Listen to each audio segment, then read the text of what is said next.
Iron Cross, man-to-man combat, East Front.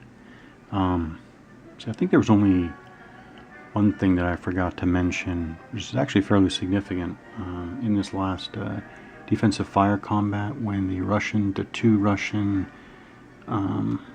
riflemen fired at the German medium machine gun and caused a casualty. Very, very significant. The observation was, it's a 2-die roll using the base terrain of the target hex as clear with one tree in it, means that they rolled 2 die. I think they rolled a 7, I think 6 or 7. Add 1 to the die roll for the one tree in the target hex. If that total is equal to or less than the observation base roll, you're going to be observed, which is why I put the spotted markers here.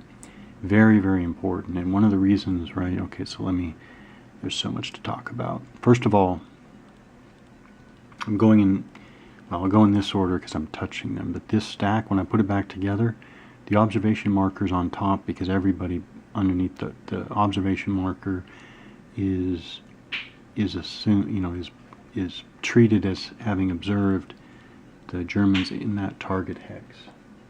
So that's why that's on top. Everyone's underneath that. The AT gun did not take part in the combat, so the AT gun is not underneath the fired in the 5th phase marker, and the 2 Russian soldiers are below that, having fired in the defensive fire phase. Okay. What was I? Oh yeah, very, very important. So let me back up here. This will all go back on. They were suppressed. But I also forgot to mention that after taking that casualty, the German medium machine gun is of course suppressed. Okay, this is all significant. So back when I was deciding to attack, I could have had those riflemen fire at these Germans in the clear here as well, but the reason why I wanted them to shoot here is because the medium machine gun had already fired. It's already fired in the previous 2nd phase of the turn. What that means, and this is significant, 4, 3, 2, yeah. So when you go to do the observation die roll, very, very significant, you're subtracting 4. I think that might be the most significant modifier for observation in the game. Nope, actually there's one more. If an ATG, AFV, or machine gun using intensive fire in the target hex fired within the last 3 phases, -5. That's, so what we're talking about here is the kind of attack is relevant here, right? So if a non-machine gun unit uses AP fire within the previous 3 phases, it's -2. If a light machine gun or ATR unit in the target hex fired within the last 3 phases, it's -3. And if any, this is my case here, if any medium machine gun or mortar unit in the target hex fired within the last 3 phases, -4. Then you have the ATG, AFE, and machine gun using intensive fire, -5. So the point is, in this turn, the medium machine gun had already opened up over here.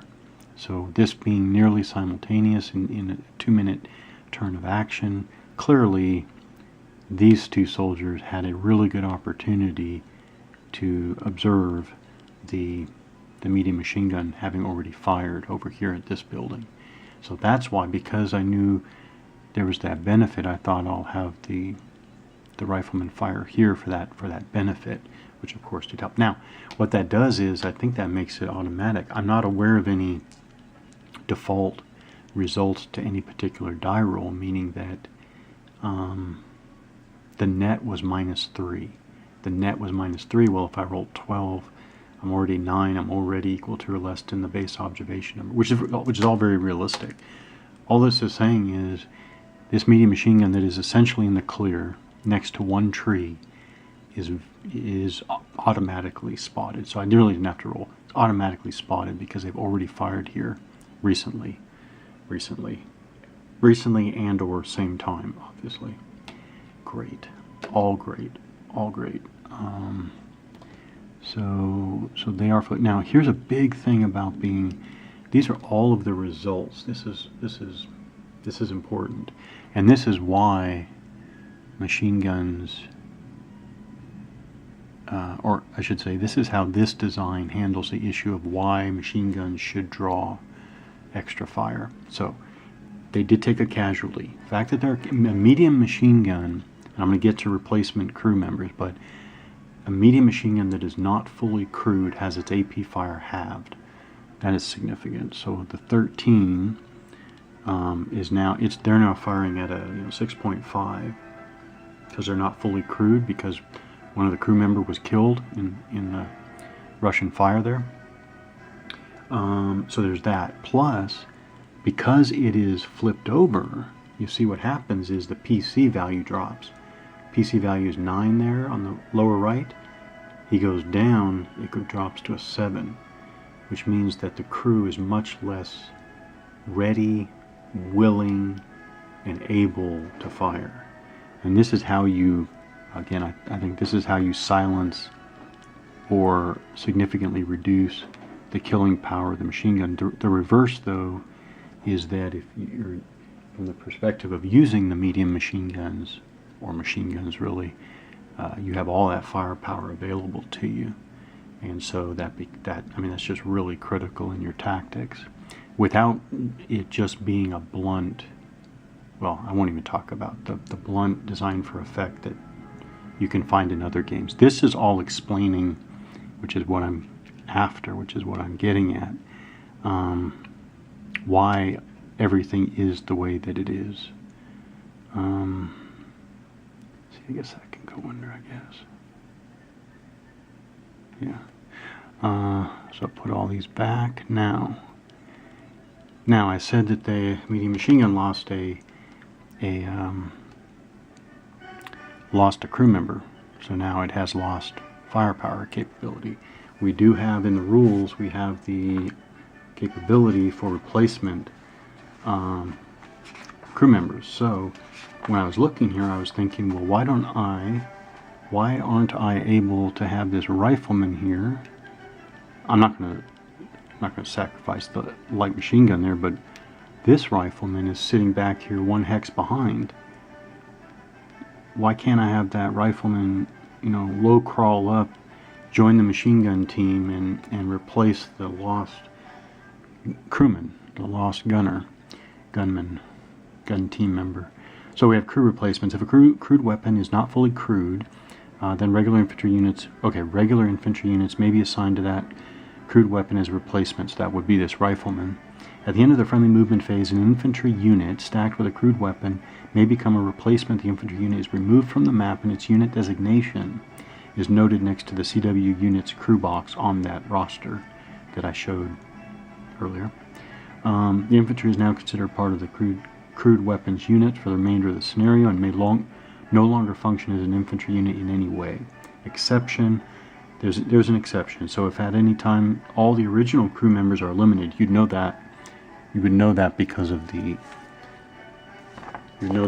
actual crew boxes, a box for each crew member. That's how you would know the originals are gone. The only replacements remain in the crew. The replacements revert to being infantry units. The crewed weapon unit is removed, and the appropriate infantry units are placed in the hex in a suppressed morale status. So that's awesome. So I can have my rifleman crawl up there, which is exactly what I would want to have happen, and the rules allow it. So there's that.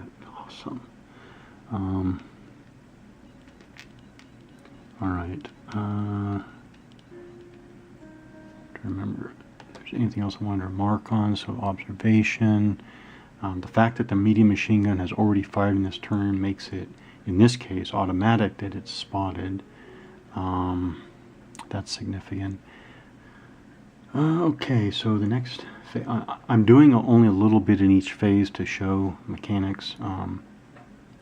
Obviously in a quote-unquote real game, you'd have a lot more activity going on in each of these phases. But again, I'm just kind of showing what happens in each phase. So I'm going to move on to the 6th phase, which will be the moving fire phase.